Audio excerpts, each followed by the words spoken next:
Ever feel like your English should be, I don't know, way better than it actually is? Oh, definitely. Like you put in the time, you study every day, maybe flashcards, apps. Right, all the usual stuff. But then, a real conversation comes up and it still feels, well, scary.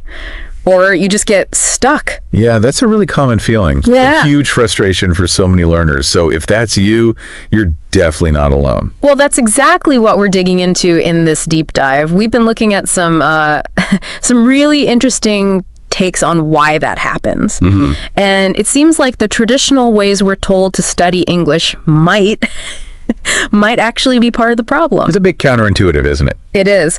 One source we looked at didn't mince words at all. It basically said, here's the secret nobody told you. You're practicing wrong. Wow, okay. Yeah. Pretty direct. Yeah. And, the point isn't always about needing more study time, piling on grammar rules, more vocabulary. That's not necessarily the fix. The sources we look through really seem to agree that the how is what matters. The way you practice is the game changer. Okay, so if it's not about just studying harder, what's the shift? What are these sources pointing towards instead? Well, the big theme, the core idea coming through is how absolutely vital it is to be actively producing the language, speaking it. Actively producing. Yeah, like one source put it, shifting from mostly just taking information in, reading or listening to actively speaking out loud every single day. Okay, speaking out loud daily. Think of it like learning to swim. You could read tons of books about swimming technique. Right, watch videos. Exactly. But you won't actually learn until you, get in the pool and start trying to swim. That makes a lot of sense. It's the doing, not just the knowing about it. Precisely. And one source mentioned something about thinking in English. How does that actually work? Is that part of it? Oh, that's a really key piece. Instead of figuring out what you want to say in your native language first. Yeah, which I think a lot of us do automatically. We do. Yeah. And then you try to translate it word for word in your head, right? Which is slow and often sounds a bit unnatural, clunky. Yeah. So the idea is to try, even with simple thoughts, to build the sentence directly in English from the start, using the words and grammar you already have. Okay, so bypassing the translation step. Exactly. It helps things flow much more smoothly, gets you out of that translation bottleneck. It's like retraining your brain's default operating system almost. That's a good way to put it. And our sources used an analogy that really clicked for me too, comparing language learning to a physical skill. Ah, yeah. It said something like, your brain learns languages by doing, not just watching or listening, like riding a bike or playing piano. That's spot on. Language is an active skill. You get better by actually doing the activity, repeating the action. So, okay, for someone listening right now who feels like, yes, I'm stuck. Yeah.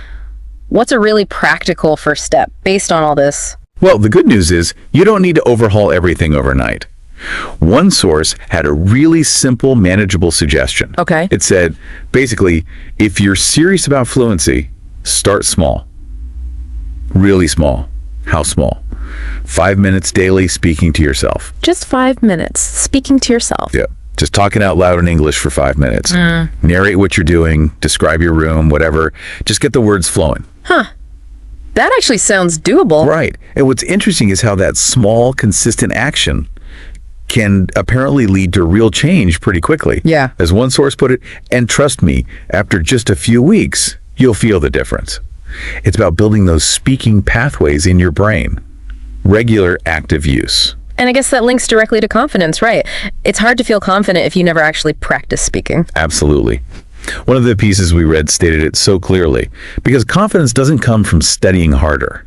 It comes from speaking smarter. Speaking smarter, not studying harder. I like that. It's the act of actually using the language, even if it's not perfect, that builds up that belief in yourself. Which leads us to kind of the big takeaway message from these sources, doesn't it? A real shift in priorities. Yeah, a call to action almost. So today, promise yourself, speak first, study second. Speak first. Wow. Flip the usual model. Exactly. Make speaking the priority, the thing you do before you hit the books. And the end goal, like our sources said, is to finally unlock the fluent English speaker inside you, recognizing that speaking is the key. It really reframes the whole process. So maybe a final thought for you listening.